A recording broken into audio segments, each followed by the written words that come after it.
It is getting really difficult to ignore that Obamacare is working very well. And I'll walk you through the recent data on this. Earlier this week, Gallup put out the newest data we have on the uninsured rate, and they found, not surprisingly, that states that have embraced the Affordable Care Act have seen the largest drops in the number of residents going without health care. This is obvious, right, Lewis? If you pass a law mandating people be insured, the number of people that are uninsured will drop. This is not really a controversial or surprising element of it. No, the controversial aspect of it is the mandate itself, but that's another separate issue. So the more interesting data to look at is whether we are also seeing healthcare delivery happening in a better way, and are we seeing the dire predictions that were attached to the Affordable Care Act come true or not? So several recent studies show that none of the bad predictions from Republicans, to put it in a simple way, are coming true.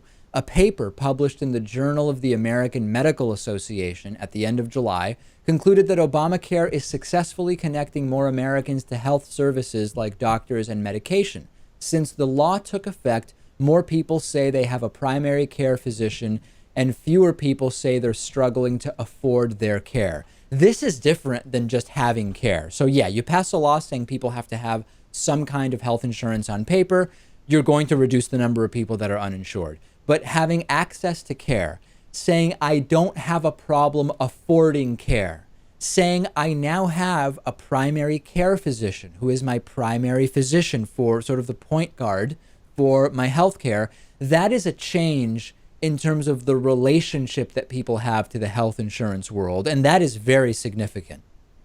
It's very significant as well because, it's important to have preventive care and to have people who are no longer afraid to visit a doctor or hospital because it ends up costing everyone a lot more money when they just wait around and get sicker and sicker. Another analysis that came out this week from the Robert Wood Johnson Foundation found that the Affordable Care Act did not have any of those adverse effects on, for example, labor force participation. It did not substantially increase the number of Americans working part-time jobs, which debunks the right-wing talking point that the Affordable Care Act is a job killer. This is not a perfect law, Lewis.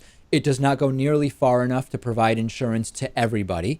It further locks in the for-profit, primarily employer-connected system that we have by giving tens of millions of new customers to for-profit insurers. And it does create some gaps in the middle class, which put people in bad situations where they have too much money to really have a significant subsidy towards care, but at the same time, they don't make enough money that health insurance is relatively inexpensive for them. So there are problems here, but we have to recognize that, number one, the dire predictions from Republicans have completely fallen flat. And number two, it has successfully improved the relationship of many Americans to health insurance. This has not stopped, though, Republicans in the Senate from trying to repeal the Affordable Care Act. And in the recent Republican debate, you still have candidates saying, when I am president, I am going to repeal the Affordable Care Act. We are still seeing that. And that is just fantasy world mentality. But it must be firing up their base because why else would they stick with it? It's got to be good for them just to say it, even if they can't do it.